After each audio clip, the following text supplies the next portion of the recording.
Now we are taking a few examples of electrolysis, right? As you are familiar with the term electrolysis now, that is the phenomena in which we pass electric current through an electrolyte, and as a result electrolyte just split into ions, and you know that the different kind of ions, that is the cation and the anion, just migrate to the opposite poles, and like accordingly oxidation and reduction occurs at cathode and anode, right. So I will just explain you by taking few examples, and I will also explain you that how it differs, like how electrolysis actually differ for a molten one or an aqueous solution, right. So I am taking into the consideration the first example, that is the sodium chloride, right. So see, I have two figures, one on this side and one on this side, right. There is no difference in the figure as such. There are electrodes, right. There is a battery, there is a key, even here is a key, right, and the graphite electrodes, again a graphite electrodes.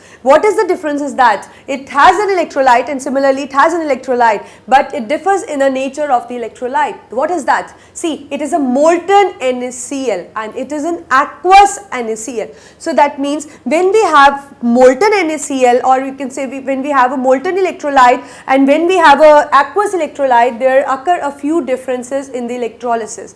So just look at the board and just try to recall it and try to just go into the depth of the reason, what is the main cause for it, right. So just look at the first figure, that is the electrolysis of the molten NaCl. So what is going to happen when we will pass electric current from the NaCl? We know that on passing the electric current, electrolyte split into ion. So here we have a molten electrolyte, so again it will split up into an ion. So that means what kind of ion? Na positive and Cl negative, that is the cation and anion, and you know that they move to the respective electrode, that means the oppositely charged electrode. That means Na will move to cathode and Cl will move at anode, right, and accordingly they will just there will be a chemical reaction that will occur, like a reaction at cathode.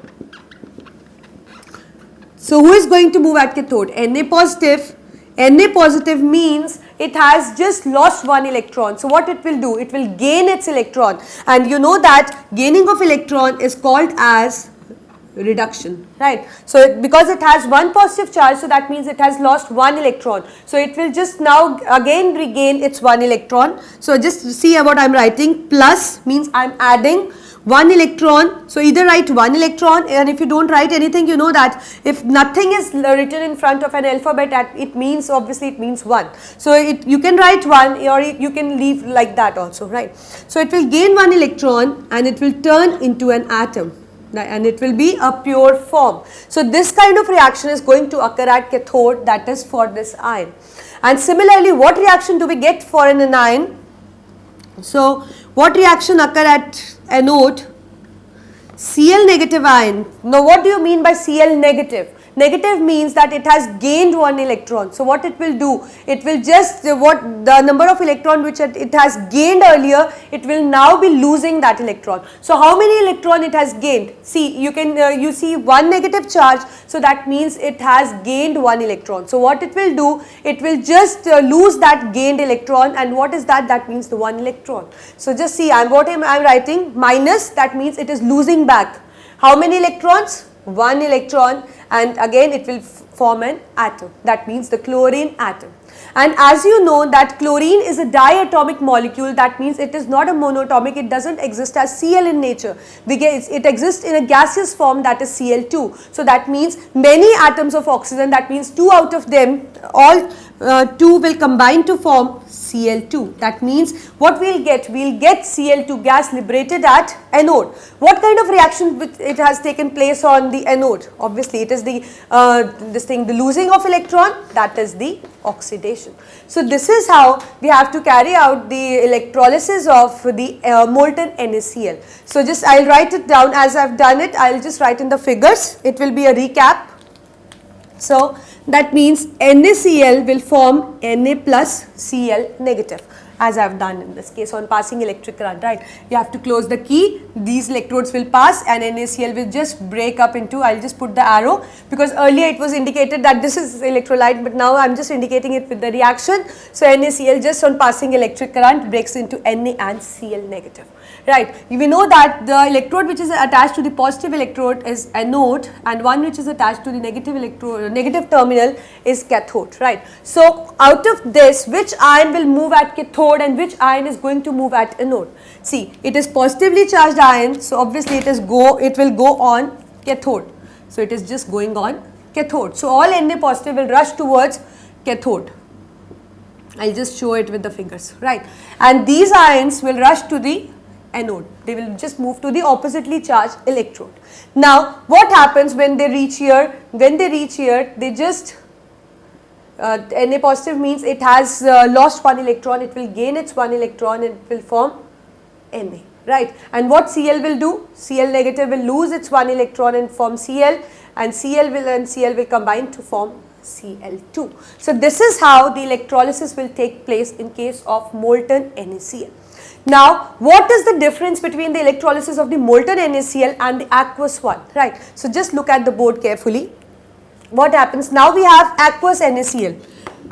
So that means on pass, aqueous means it has NaCl and along with that there is a water too, right? So that means when we will pass an electric current, the both of them will get dissociated. So that means it will form Na positive and Cl negative. Similarly, it will form H positive and OH negative, right? Because the both on passing electric current just dissociate to form an ions. So this is how they just form the respective ions. Now, both the positive charge, like this positive one and this positive one, they will move to the negatively charged electrode, that is the cathode. Again, this is the cathode, this is the anode, right? So they will move toward anode, and both of them will going to move at anode. Right. So that means Na positive, I'll write in figure as well. So Na positive and the H positive, they are rushing towards cathode, right. And Cl negative, I'll just write with another pen. Cl negative and OH negative will rush towards the anode, right. And you know that accordingly the oxidation reduction occurs.